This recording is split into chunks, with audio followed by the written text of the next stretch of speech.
Hoy tengo yo interés en lanzar una lanza en favor de esos que denominan las ovejas negras, los patitos feos, hacer un panegírico especial para ellos, ¿no? Porque yo pienso que existe una cuerda profundamente humana y filosófica, que es la idea de que la autenticidad es estado de ser fiel a uno mismo, de vivir según los valores internos y no solo por presión social, pues pudiera residir con mayor frecuencia en aquellos que no encajan, ¿verdad? En los que se apartan del camino trillado. Y esta reflexión ha resonado en mí desde hace mucho tiempo y también a lo largo de la historia, pues en filósofos, artistas, psicólogos y pensadores de todo tipo, que han cuestionado siempre el costo de la conformidad y el valor precisamente del desajuste. Porque quienes poseen un sentido de la percepción suficientemente desarrollado encuentran una serie de tipos humanos divergentes que a menudo lo que hacen es representar formas de autenticidad radical como resistencia al molde social. Y no se trata simplemente de decir lo que uno piensa, ¿no? Es eso, o de vestir de forma excéntrica, sino más bien en su esencia de definir, diría yo, que la coherencia existente entre quién se es internamente y cómo se presenta la manifestación en el mundo, aun cuando se vive en sociedades que exigen adaptación, conformidad y eficiencia.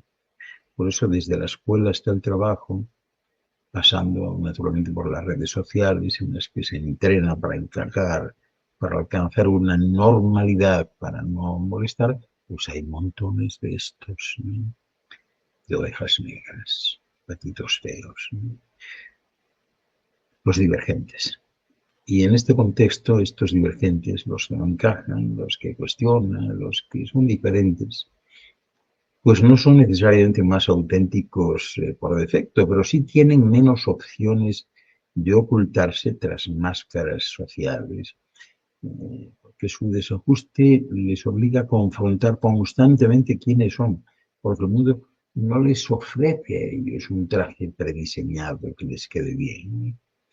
Y eso ya lo decía en su momento Kierkegaard, uno de los padres del existencialismo, cuando decía que la mayoría de la gente simplemente no quiere ser ella misma, ¿no? Quiere ser otra persona cualquiera. Y el auténtico, para este Kierkegaard, es quien asume su singularidad, su angustia existencial y decide vivir desde su interior, no desde las expectativas ajenas. Por eso la sociedad siempre premia la adaptación, ¿verdad? Pero a menudo, ¿cómo lo hace? Pues a costa de la autenticidad. La conformidad puede ser cómoda, puede ser segura, incluso hasta exitosa, diría yo, pero también puede ser vacía. Y eso ya lo señaló en su día Erich Fromm. El ser humano moderno pues, sufre una falsa personalidad, decía él, una identidad construida para complacer, para encajar, para venderse en el mercado laboral o social. Y los patitos feos, las ovejas negras, los raros, los raritos, muchas veces no tienen esa opción, en tanto en cuanto pues, no pueden fingir tan fácilmente, ¿no? Su diferencia los señala, los delata, los margina, pero también los libera. Y si no pueden encajar, al menos pueden ser ellos mismos, ¿no? De aquí surge pues esa disonancia productiva, concepto clave, que establece que el que no encaja genera fricción necesariamente. Y esa fricción puede ser una verdadera fuente de creatividad o de innovación, como queráis, una fuente de verdad, en definitiva, ¿no? Ya lo dice también Oscar Wilde, ser uno mismo en un mundo que constantemente intenta convertirte en otra cosa es el mayor de los logros, no hay nada igual, ¿no? Por eso los tipos humanos divergentes son verdaderos arquetipos de la autenticidad y su desajuste con lo normativo les hace representar una serie de formas profundas de autenticidad, verdad, significando cada una de ellas una manera distinta de resistir al molde, ¿no? De manera que aquí bien pudiéramos comenzar este panegírico pues estableciendo una serie de categorías, ¿no? ¿Quiénes son? O sea, ¿cómo son estas personas? Vamos allá.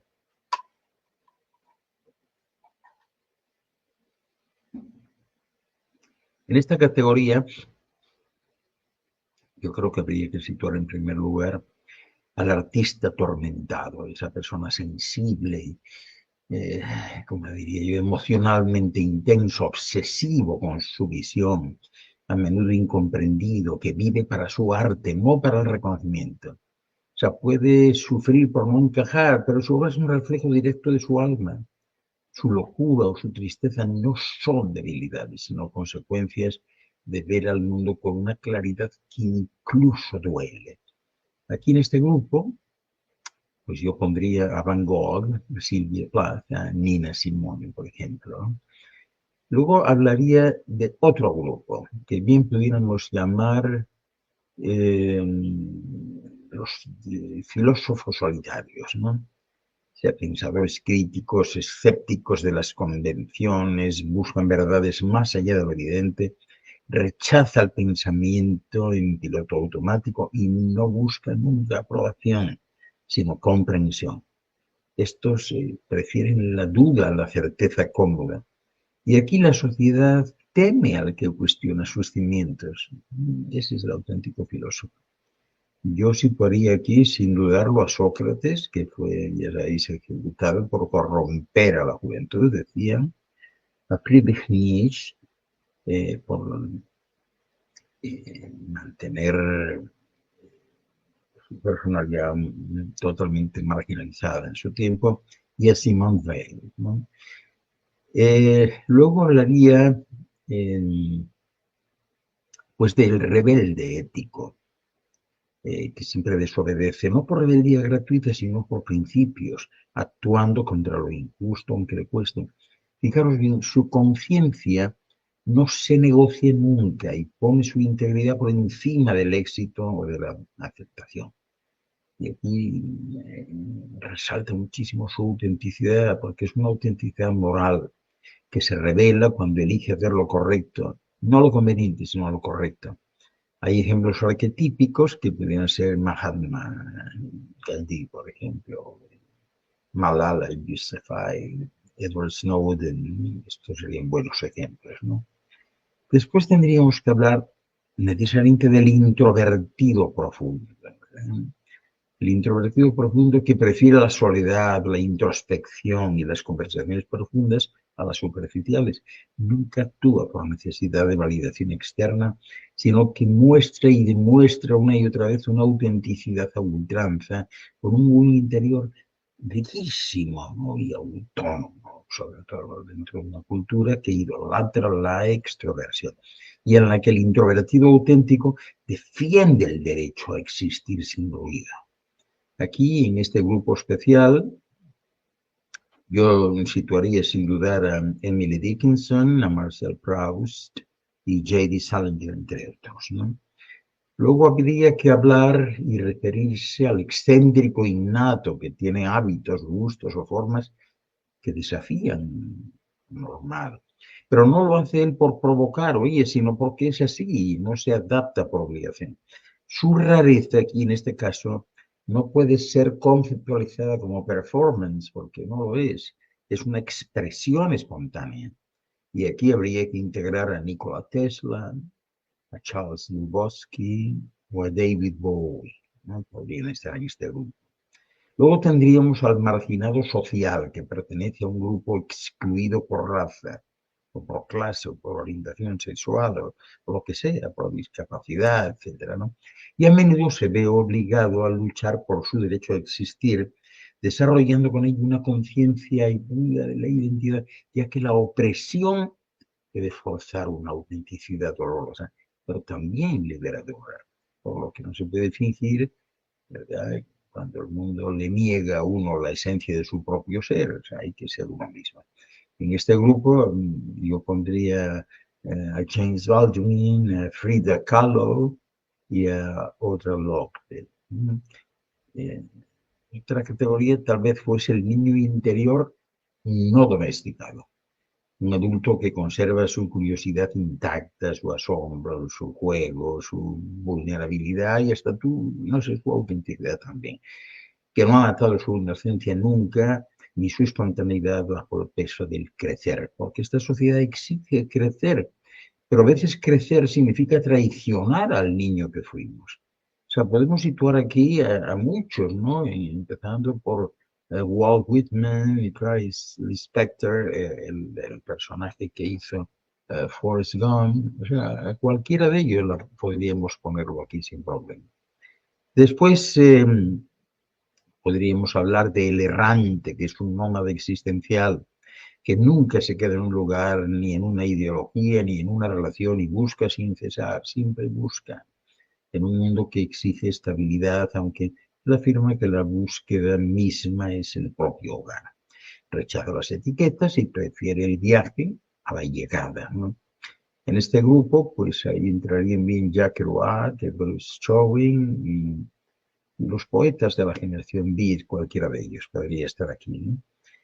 Después el hereje del pensamiento, ¿no? Este es importante porque es el que cuestiona dogmas religiosos, científicos, políticos y no cree en verdades absolutas. Este tiene la mente libre porque no se somete a ninguna ortodoxia y considera que la herejía no es amor, sino coraje intelectual. Como ejemplo, muchísimos. Bueno, yo aquí situaría tal vez a Galileo, a Giordano Bruno, Michel Foucault, o sea, cualquiera de ellos, ¿no? Y luego también ya como última categoría, habría que hablar lógicamente del sanador herido que ha sufrido profundamente y lo que ha hecho en lugar de cerrarse, pues convierte su dolor en compasión.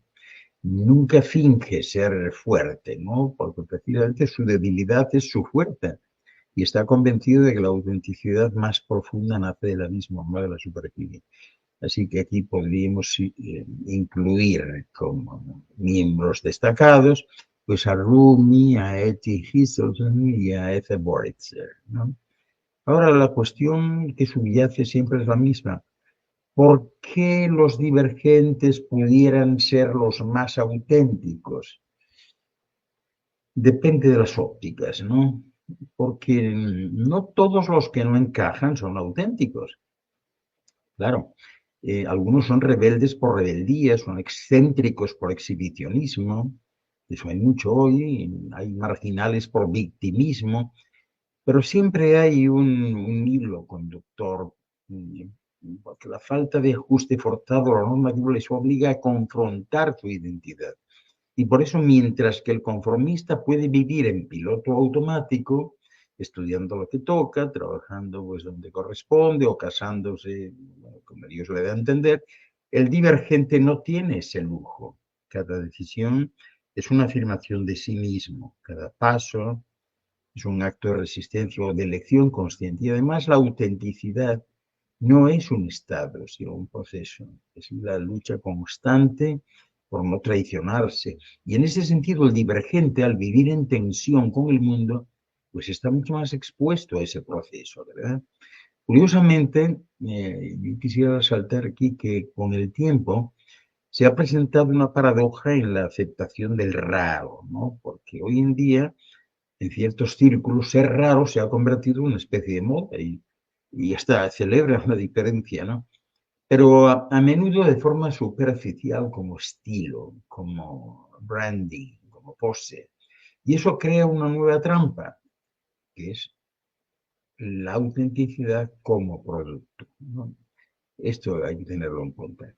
Aquí el verdadero divergente no busca ser admirado por su rareza, simplemente la vive, no es un estandarte, sino una condición existencial. De manera que los más auténticos pues, no lleguen a ser los que mejor encajen necesariamente, sino los que nunca pudieron hacerlo del todo. Los que al no encontrar un lugar en el mapa, pues lo dibujaron ellos mismos, ¿no? Aquellos que al no poder ser normales, pues eligieron ser reales, ¿no? Por eso en un mundo que premia la uniformidad, la autenticidad, es un acto de valentía silenciosa. Y a menudo esa valentía habita en los patitos feos, en las ovejas negras, en los que caminan torcidos porque no aceptaron enderezarse. Y hay muchos que les consideran a estos dignos de un doctorado honoris causa, porque es como la máxima distinción y condecoración que pueden recibir. Ya escribió sobre esto Rainer Maria Rilke, la poeta y novelista austríaca, ¿no? El poeta, perdón, en sus cartas a un joven poeta, cuando decía, sé paciente hacia todo lo que está sin resolver en tu corazón, tienes que vivir las preguntas ahora y entonces quizás sin darte cuenta vivas un día caminando hacia la respuesta, ¿no? Los divergentes no tienen todas las respuestas, pero viven las preguntas con más intensidad. Y en ese vivir, en ese no rendirse, reside una forma profunda y conmovedora de autenticidad. Y fueron muchos, son muchos todavía hoy los grandes genios e inventores que fueron ovejas negras o patitos feos en sus familias o entornos sociales. Y esto no es casualidad, es una constante histórica, ¿no? Y las razones son varias. El pensamiento divergente es igual a la incomodidad social. Por eso los genios suelen pensar de forma radicalmente diferente, lo cual puede hacerles parecer medio raros, distraídos, rebeldes o incluso, pues no sé, hasta problemáticos, ¿no? En contextos familiares o escolares tradicionales. Y tenemos a muchos ahí. Eh, Recordar a Albert Einstein, que fue considerado lento en su escuela, y su familia no creía para nada en su potencial al principio. De hecho, su maestro le dijo a su padre, este muchacho nunca va a llegar a nada en la vida. Se lo dijo abiertamente.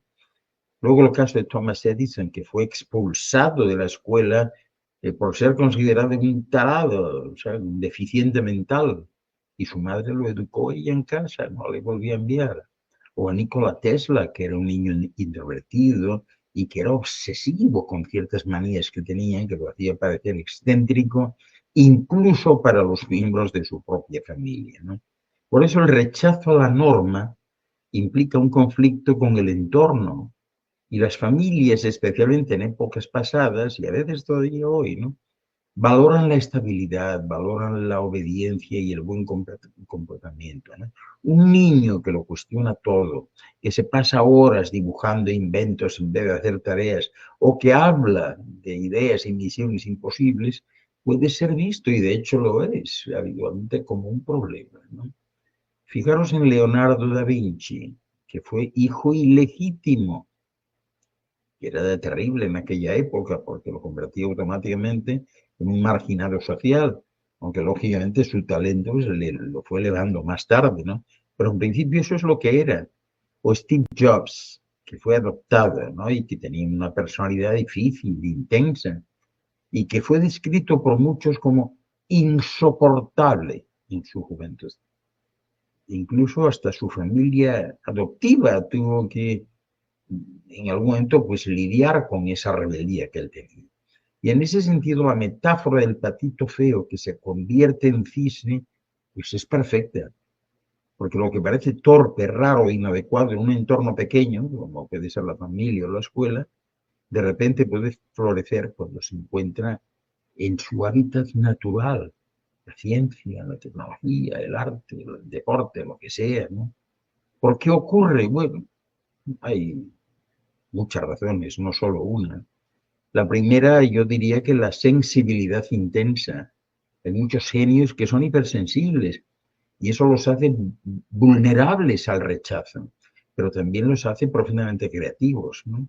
Después, la necesidad de autonomía hay que subrayarla también, porque estos muchachos, estas personas, odian las reglas arbitrarias y eso choca con estructuras familiares o educativas que son rígidas, lógicamente. Y luego también habría que mencionar la visión a largo plazo. Porque mientras otros buscan aprobación inmediata, estos no. Estos están obsesionados con ideas que nadie más entiende. Claro, todavía, luego sí las entiende, ¿no? O sea que ser una oveja negra o un patito feo no es un defecto, porque a menudo eso significa la semilla del genio. Y la historia está llena de personas que fueron incomprendidas, que fueron marginadas, que fueron subestimadas en su infancia y que luego llegaron a cambiar el mundo, ¿no? Así que si conocéis a alguien así, o si vosotros mismos os sentís así, no lo veáis como un problema, porque puede que estéis frente a un genio en proceso o que vosotros mismos seáis un genio, ¿eh? Este ya lo tenía antiguamente, hasta Confucio lo tenía claro, ¿no? Cuando decía que el hombre que mueve montañas empieza moviendo o apartando piedrecitas, ¿no? Y bueno, pues a lo mejor lo decía porque al principio nadie creía en él también, no sé. Pero bueno, el caso es que tenemos el caso de los llamados niños índigo también, que entran aquí perfectamente, encajan nítida y perfectamente aquí. De hecho, bueno, pues en esta tipología de ovejas negras o patitos feos, que luego se convierten en genios, en visionarios o agentes de cambio, hay montones que son índigo, ¿no? Pero hay que matizarlo bien también, porque el concepto de índigo viene de un marco un tanto esotérico y no científico, aunque describe rasgos psicológicos y conductuales muy reales que sí han sido observados en niños intensos, creativos, rebeldes o superdotados, ¿verdad? Este término de niños índigo, pues, por recordar un poco la historia,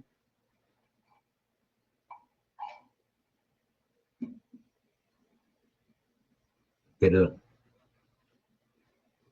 este término, como os decía,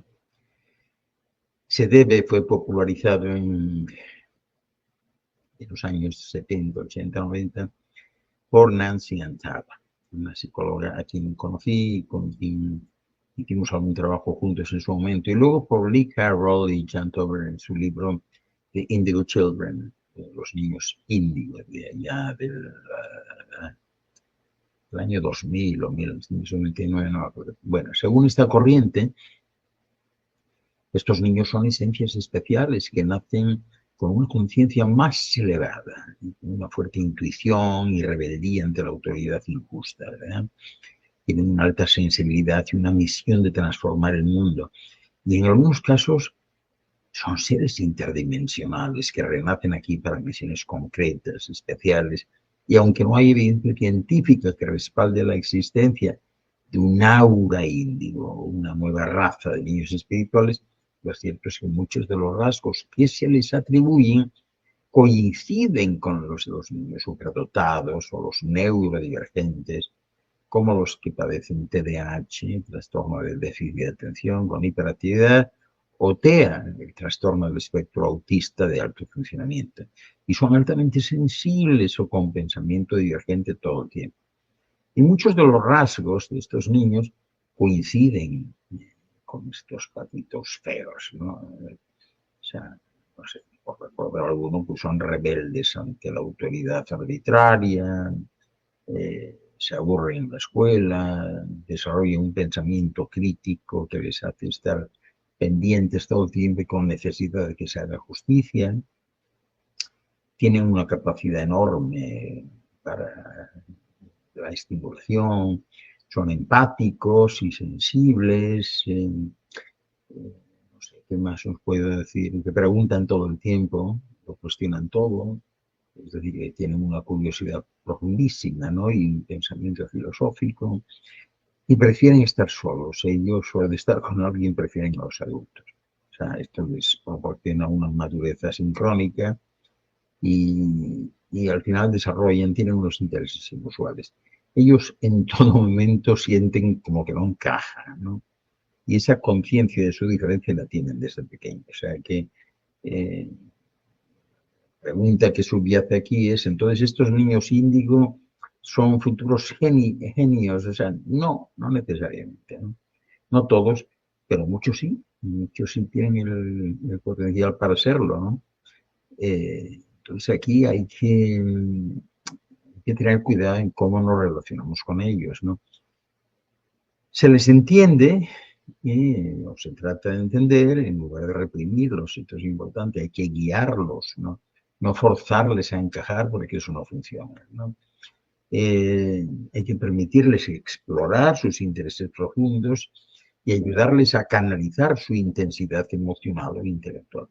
De hecho, muchos genios históricos que ha habido, como Einstein, Da Vinci, Tesla, George, de los que os decía antes, encajan perfectamente en la tipología y descripción de niños índigo si hubiesen nacido hoy.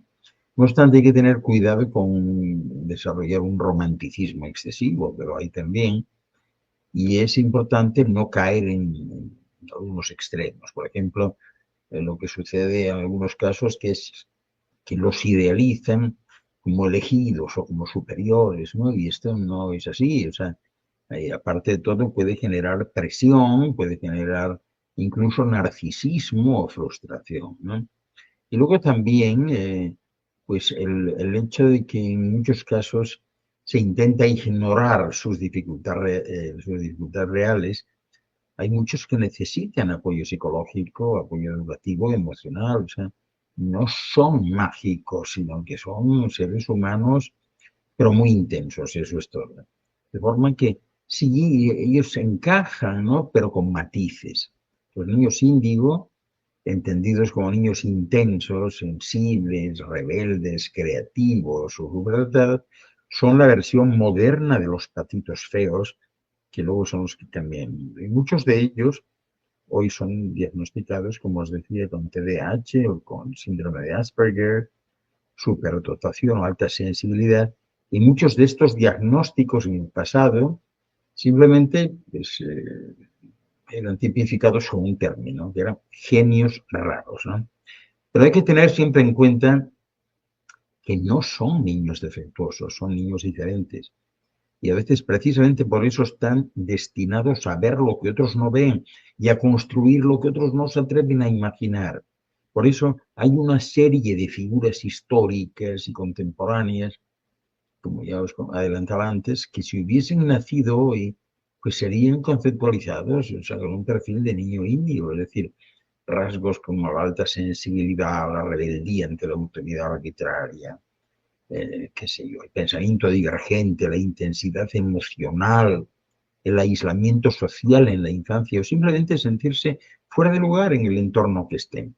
Y hay muchos, algunos ya os he comentado, pero bueno, quiero hacer un repaso porque esto está bien de vez en cuando rememorar lo que fueron y cómo fueron esta gente. Por ejemplo, en el caso de Leonardo da Vinci, pues, o sea, el hombre siempre tuvo una curiosidad insaciable, esa obsesión que le distinguía por conectar arte y ciencia, eh, era zurdo, vegetariano, una época donde eso era rarísimo, ¿no?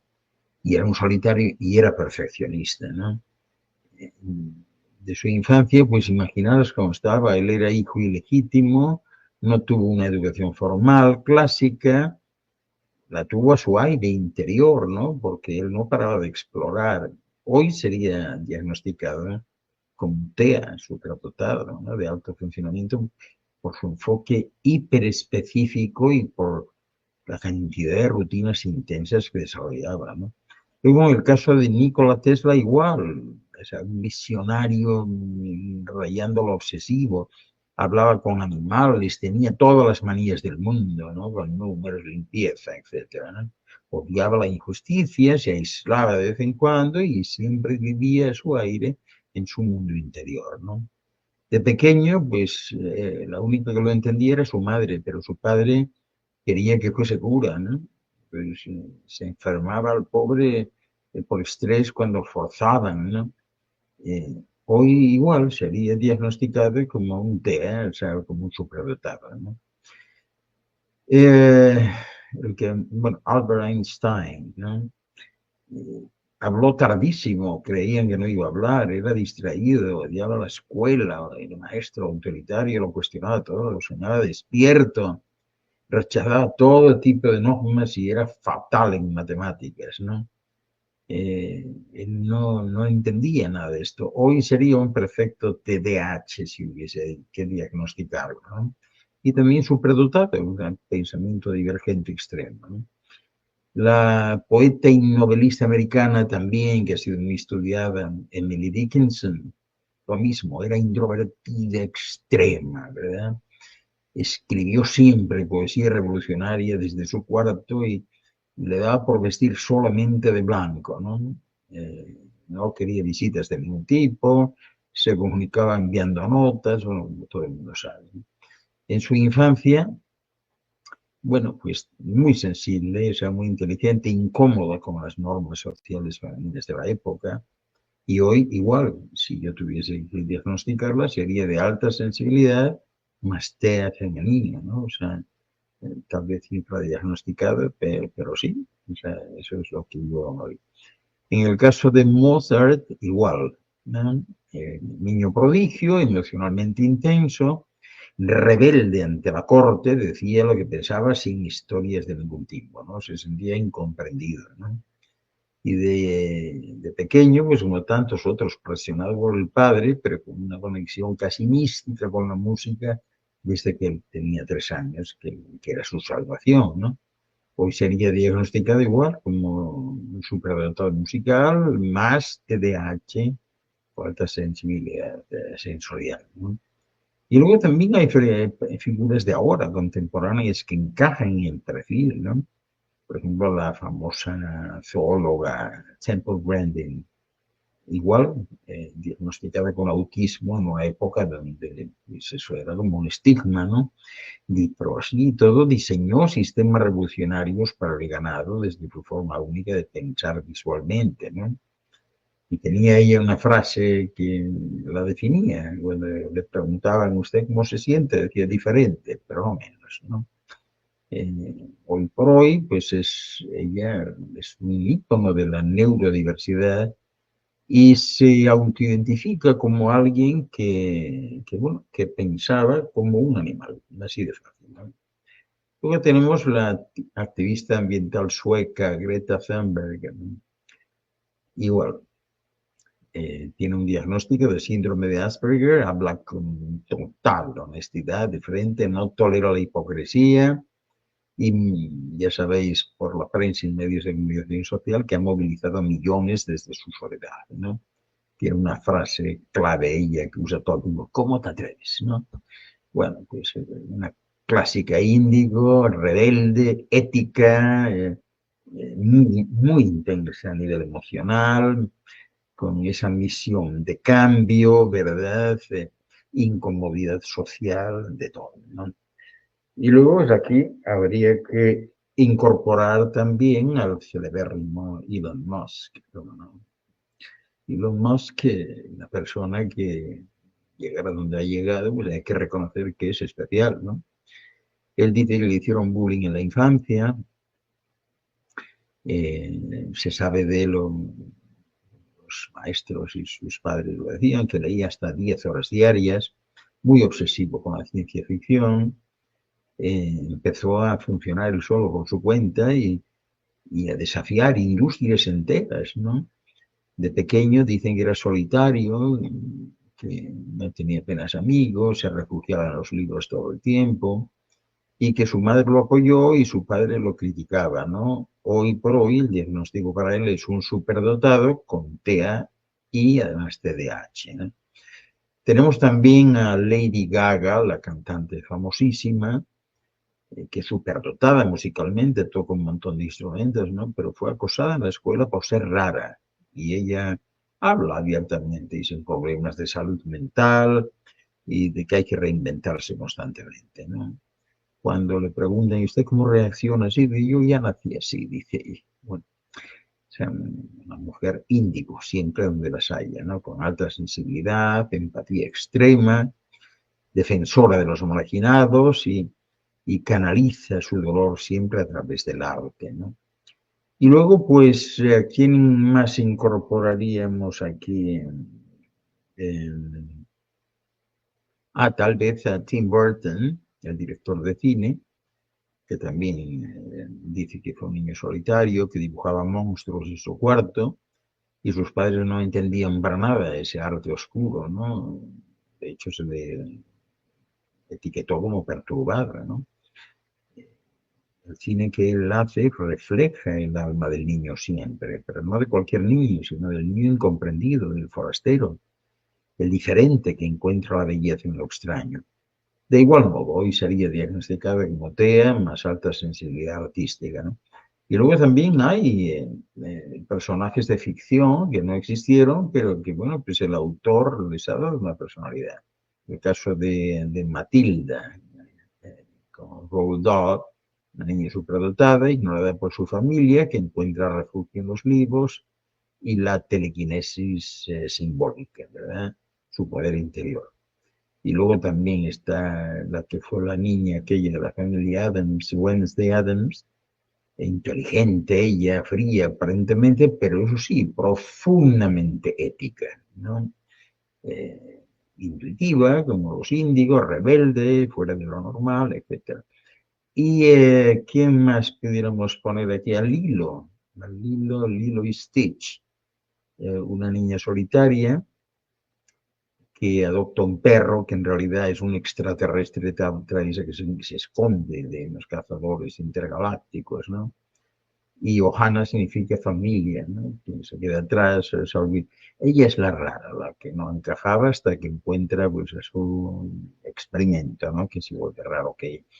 En cualquier caso, o sea, bueno, hay muchos, ¿no? Pero el patrón común entre todos ellos es que todos fueron incomprendidos, todos fueron solitarios, todos fueron intensos, rebeldes, sensibles, visionarios, y desde ahí llegaron a cambiar el mundo. Y la verdad es que no se necesita creer en auras índigo para ver que estos seres humanos comparten un patrón psicológico y emocional muy real, que es una conciencia aguda, una sensibilidad profunda y una rebeldía sana contra lo que no tiene sentido. Ellos se rebelan contra eso, ¿no? Y si os preguntáis qué enseñan a los demás, pues es muy simple. Habría que decir que lo que parece problema en la infancia puede ser a lo mejor un don en la adultez, ¿no? Enseñan que el sistema educativo y familiar muchas veces falla a los más brillantes, precisamente pues porque no entienden su lenguaje, no llegan a entenderlo. Y también enseñan que la verdadera genialidad a menudo nace en la incomodidad, no en la conformidad. Así que una buena forma de identificar y apoyar a un niño con este tipo de perfil, pues puede comenzar intentando buscar señales comunes, por ejemplo, ver si es intelectual y creativo, eh, andar pendiente de ver qué preguntas hace, a ver si hace preguntas profundas e incómodas desde muy pequeño, ¿no? Hay niños que tienen 3 o 4 años y empiezan a preguntar a los padres, perdón, ¿por qué existimos? ¿Por qué miente la gente? ¿Por qué dice una mentira esa persona? ¿No? Luego también estos niños se aburren con facilidad en la escuela, pero dejan de aburrirse cuando hay algún tema que les apasiona. Entonces hay que detectar esto, ¿no? Y también el hecho de que aprenden solos por curiosidad, sin que se lo pidan, sin que les enseñe nadie. Tienen una imaginación impresionante, desbordante. Ellos inventan mundos, historias, soluciones raras, pero brillantes siempre, ¿no? Entonces hay que también en el terreno emocional, hay que ver si son emocionales ellos o sensibles. Si llora con facilidad, por injusticias, por películas, por música, por animales, por algo que le dijo la abuela, no sé. Hay que ver si se angustia con las noticias, con la pobreza, con la guerra, el maltrato, la inseguridad, la desigualdad, ¿no? Si sienten las emociones de los demás como si fuesen propias, es decir, si desarrolla una empatía extrema, hay que ver eso, ¿no? Y si resultan frustrados y las cosas pues son injustas o no tienen sentido, ¿no? Hay que inventariar esa cuestión. Después, a nivel social y conductual, pues hay que estar pendientes a ver si rechazan órdenes sin explicación, ¿no? O sea, cuando usted pregunta, ¿y por qué tengo que hacer eso si no tiene ningún sentido? A ver, ¿qué se les dice? Hay que ver identificar si prefieren estar solos o con adultos o con niños mayores. Si es un caso típico en el que tienen pocos amigos, pero conexiones muy profundas con ellos, ¿no? O si se niegan a participar en dinámicas sociales que consideran pues falsas o crueles. Por ejemplo, los chismes, las competencias absurdas. De hecho, preguntan, o sea, ¿por qué unos tienen que ganar y otros tienen que perder, ¿no? Pues la crítica, el juicio fuera de punto, eh, todo esto, ¿no? Luego, a nivel espiritual o existencial, hay que ver cómo se expresan ellos. Hay muchos que desde pequeñitos empiezan a hablar de almas, de energías, del universo, de la verdad, no sé qué, y eso es un síntoma de que el niño pertenece a este grupo, ¿no? Otros dicen sentir cosas que otros no sienten. Esta casa tiene mala vibra, ese señor miente a pesar de que se ríe, ¿no? Eh, Otros detectan en casa, dicen que hablan con unos amigos que tienen allí, pero que solo los ven ellos, ¿no? Y luego, pues, necesitan preguntar cuál es la utilidad de cada cuestión o elemento que tienen allí, ¿no? Aquí, claro, se plantea un poco el hecho de la ayuda, o sea, ¿cómo se les puede ayudar? ¿Qué se puede hacer? ¿No? Yo diría que lo primero es no normalizarlo, es decir, hay que acomodarlo, pero no normalizarlo, ¿no? No se puede intentar que encaje, hay que ayudarle a florecer en su terreno, o sea, dejando lo que sea él, ¿verdad? Y darle un espacio para sus intereses, aunque parezcan raros. Hay niños pequeñitos que se especializan en insectos, ¿verdad? En filosofía, en que construyen cohetes. Es tremendo, ¿no? Yo diría también que hay que permitirles decir no cuando algo les parece injusto, absurdo, y luego hay que explicarle con lógica, pero no con autoridad, o sea, nunca imponiéndose esto es así porque lo digo yo, ¿no? Y hay que validar sus emociones, es decir, eh, poder hablar con él de una película, decir, hombre, pues sí, mira, entiendo que te resientas y que te duela lo que le hicieron al perrito en la película. La verdad es que es triste, pero bueno, es una película, ¿no? ¿Cómo lo resolvemos? ¿Te doy un abrazo de papá o te hago un dibujo bonito para que lo interpretes? No sé. Hay que hablar con él siempre, pero no desde la autoridad, sino desde la curiosidad. Esa pregunta típica que los padres no suelen hacer, ¿qué piensas tú? ¿Cuál es tu opinión? Porque tienen mayor intuición ellos que nadie. Entonces son los mejores asesores que uno puede tener, ¿no? ¿Qué piensas? ¿Cómo lo solucionarías? ¿Qué te puedo dar yo para que te sientas mejor, no? Claro, obviamente hay que evitar frases como las típicas, esto es así porque lo digo yo, así se hace y punto. Eso de ninguna manera, ¿no? En su lugar, pues hay que involucrarle, hay que decir, nada, hijo, vamos a pensar juntos, a ver por qué pusieron esta regla y quién la puso, quién la inventó, y vamos a pensar juntos también a ver si tiene algún sentido que la cambiemos entre los dos. No sé. Protegerlo de cualquier sobreestímulo, pues es también crucial aquí, ¿no? Pues muchos de estos niños índigo, que son ovejas negras, son altamente sensibles a los oídos, a las luces, a las multitudes, a las emociones fuertes, ¿no? Muy sensibles. No quieren saber nada de eso, de los ruidos, de mucha luz, de mucha multitud, de sonidos fuertes, o sea, no quieren saber nada de eso.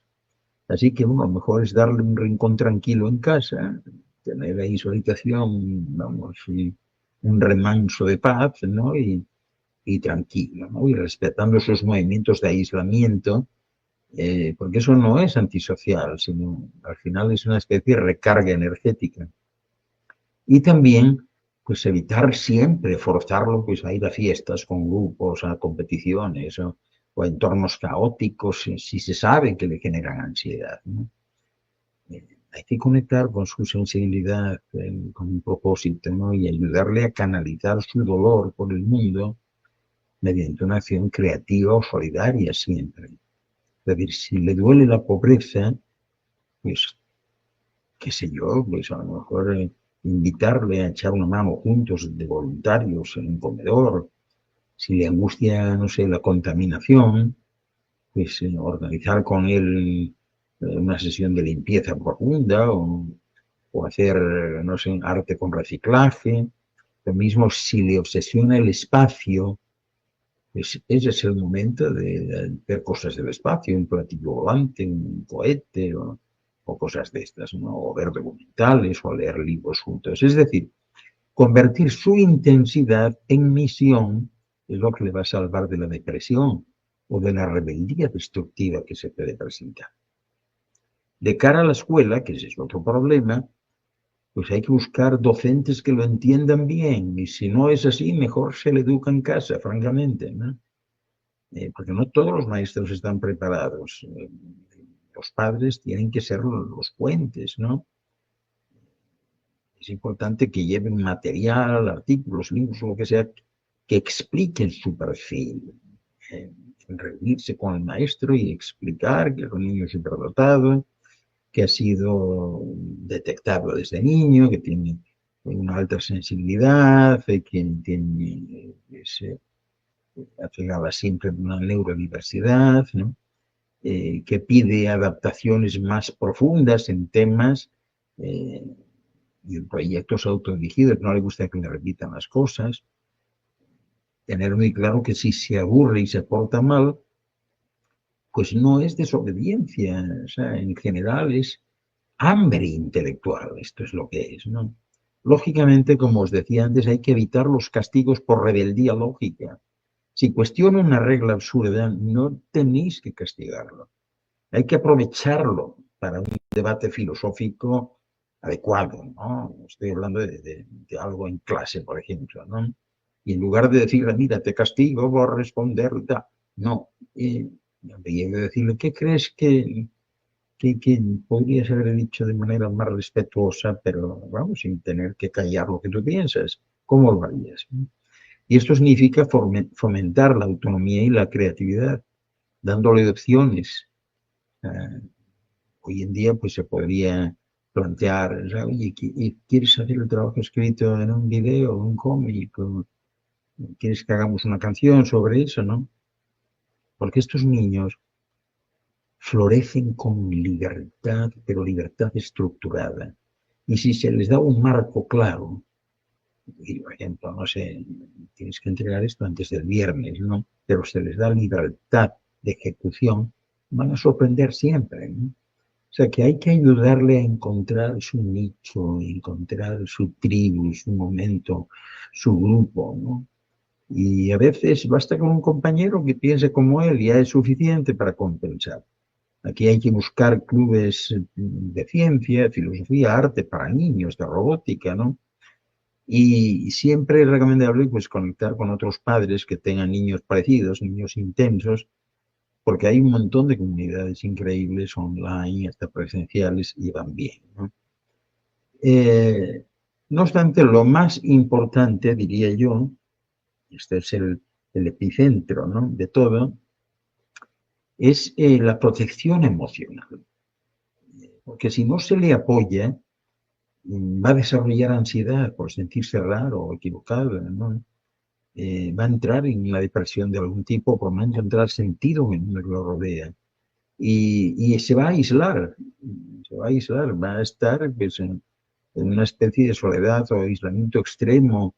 Y si no es así, pues lo que va a desarrollar es una rebeldía destructiva. Por eso hay que evitar que se llegue a ese punto que, que desarrolle incluso una pérdida de autoestima. Es decir, que el niño no llegue a preguntar en un momento dado, oye, si soy tan listo, porque es que no me entiende nadie. Entonces no debe ser, seguro que no lo soy, o sea, me lo decís, pero la cosa no es así. Y eso es el germen de una depresión.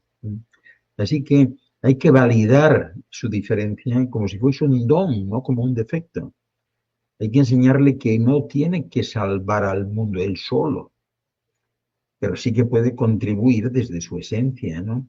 Y así pues se le va ayudando a ir componiendo poco a poco pues una armadura emocional basada en el autoconocimiento, en los límites, en la forma de respirar, en el arte a desarrollar, en la naturaleza, al final, si esta no funciona tal como nosotros pensamos, hay que buscar una terapia, ¿no? Para que se le atienda bueno, y devolverle un poco a un punto en el que él se sienta bien, ¿no? Si tenéis vosotros algún niño de estas características, o si alguno de vosotros se considera todavía hoy una oveja negra o un patito feo, ¿no? Eso es un poco lo que pasa con estos niños también. Tened en cuenta que no estáis criando a un niño difícil, sino que estáis acompañando a una esencia antigua, profunda, a una esencia valiente, que vino a recordaros que el mundo puede ser más justo, puede ser más bello, más verdadero, ¿no? Y no tenéis que tener todas las respuestas listas. Lo único que necesitáis es escuchar sin juzgar, que tantas veces hemos hablado, aprender junto a él, defender su esencia y celebrar todas sus rarezas, ¿no? Y qué sé yo, para concluir, yo os diría que sobre todo no apagar nunca su luz porque moleste a otros, porque es que el mundo necesita de esa luz, si no la podéis apagar. Pero en fin, vaya rollo que os he metido.